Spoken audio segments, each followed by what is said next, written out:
दोस्तों, क्या आप भी अपनी जिंदगी को बदलना चाहते हैं? कुछ ऐसा करना चाहते हैं, कोई ऐसा काम कि आप लोगों के दिलों में जिंदा रह जाएं, आप एक मिसाल बन जाएं? तो ये वीडियो जरूर आखिर तक देखिएगा। आज मैं आपको एक ऐसे इंसान के बारे में बताने जा रहा हूँ जो लोगों के दिलों पर अनमिट नकूश छोड़ गया, एक ऐसी मिसाल बन गया जो मुझ जैसे बहुत सौ की रहनुमाई के लिए काफी है। दोस्तों, आज हम बात करेंगे अली बनात की। अली बनात ऑस्ट्रेलिया में पैदा हुआ।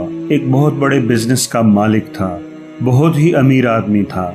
दुनिया की कोई ऐसी आसाइश नहीं थी जो उसके पास ना हो। आलीशान महल, कीमती गाड़ियां, घड़ियां, इंतहाई महंगे जूते, ग्लासेस, जिनकी मालियत हजारों लाखों डॉलर्स में थी। अली बनात के पास एक ब्रेसलेट था जिसकी कीमत $60,000 थी। वो एक कामयाब जिंदगी गुजार रहा था, लेकिन एक वाकया ने उसकी जिंदगी बदल कर रख दी। 28 साल की उम्र में उसे पता चला कि उसे कैंसर है और उसकी स्टेज 4 यानी आखिरी स्टेज है। डॉक्टर्स ने अफसोस के साथ उसे बताया कि वो तकरीबन 7 माह ही जिंदा रह सकेगा। ये पेशीन गोई गलत साबित हुई और अली बनात मजीद 3 साल जिंदा रहा। लेकिन इस खबर से अली बनात की जिंदगी में ड्रामाई तब्दीली आई। अली बनात कहते हैं, ये कैंसर मेरे लिए मेरे रब का तोहफा है, क्योंकि इसके जरिए अल्लाह ने मुझे तब्दील होने का मौका दिया। इस कैंसर की वजह से मैंने अपनी जिंदगी को लोगों की मदद के लिए तब्दील किया। जैसे ही अली बनात को अपनी बीमारी का पता चला तो उसकी जिंदगी बदल गई। उसके सामने इस दुनिया की हकीकत अयां हो गई। उसका लाइफस्टाइल चेंज हो गया।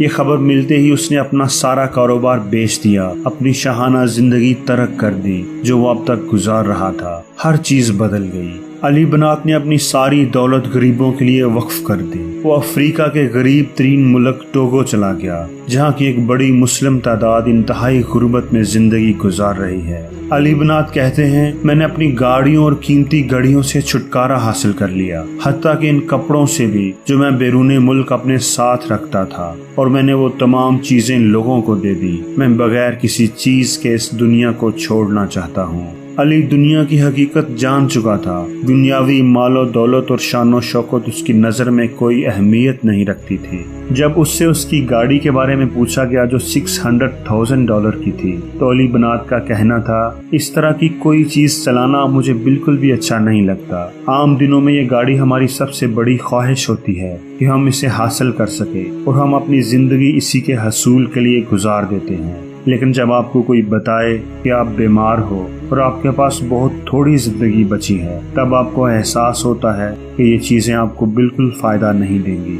आज मेरे लिए इस गाड़ी की अहमियत किसी अफ्रीकी बच्चे के लिए एक जोड़ा जूती से ज्यादा नहीं, किसी अफ्रीकी बच्चे के चेहरे की मुस्कुराहट इस गाड़ी से ज्यादा कीमती है। अली बनात ने बताया कि जहां मैं जेरे इलाज था, वहां एक मरीज की कैंसर से डेथ हो गई। तब मैंने सोचा कि जब मैं इस दुनिया से चला जाऊंगा तो मेरे लिए कुछ भी नहीं रहेगा। मेरे माँ बाप, बहन भाई, मालो दौलत सब यही रह जाएगा, सिवाय अच्छे अमाल के। मेरा वही पैसा काम आएगा जो अल्लाह की राह में खर्च किया हुआ होगा, जिससे गरीबों की मदद की होगी। अली ने फैसला किया कि वो अपनी दौलत से उन गरीब लोगों की मदद करेगा जिनके पास अली जैसी किस्मत नहीं। अली ने अफ्रीका में मुस्लिम अराउंड द वर्ल्ड के नाम से एक अदारा बनाया, जिसका मकसद वहाँ के गरीबों और जरूरतमंदों की मदद करना था। उसने यहाँ बच्चों के लिए मकामी स्कूल बनाया, 200 से भी ज्यादा घर तामीर करने का फैसला किया, एक मेडिकल सेंटर बनाया और नए बिजनेस बनाकर लोगों को दिए ताकि वो खुद कमाकर खुद कफील हो सके।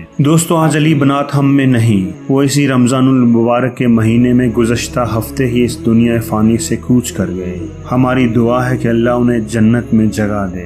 वो हम में नहीं, मगर जाते जाते हमें सोचने पर मजबूर जरूर कर गए। वो हमें जीने का मकसद दे गए कि अपने लिए जीने की बजाय लोगों के लिए जीना सीखें, जिंदगी को लोगों की मदद करने में गुजारें। कितने ही लोग अपनी जिंदगी भर की कमाई दुनिया में छोड़कर हमारे सामने दुनिया से खाली हाथ चले जाते हैं। यकीनन हमें इस बात से इबरत हासिल करनी चाहिए।